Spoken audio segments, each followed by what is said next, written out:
we think alike. So let's get into it. New album, Back to Love, released January 21st. Repeat it again.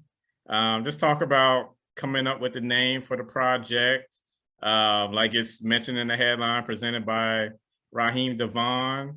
You've sort of tapped into how you two linked up, but how is it working with the Love King? You know what? I really like working with Raheem because he's not an overlord, he's not an overseer, he's not a micromanager.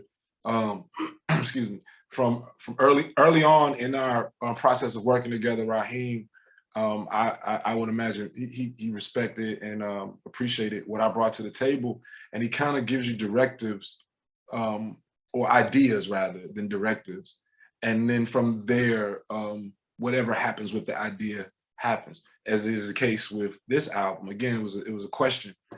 We had been on the road. In fact, we were in Chicago, House of Blues, in the green room, and I remember like it was 20 minutes ago. He says, "Have you ever thought about doing more?" And that question ballooned into, "Yo, get together an idea." And so the title came from, while working a record, the title track on the album, actually, Back to Love, which features Eric Roberson, Raheem Devaughn, and duality on the same record, and myself.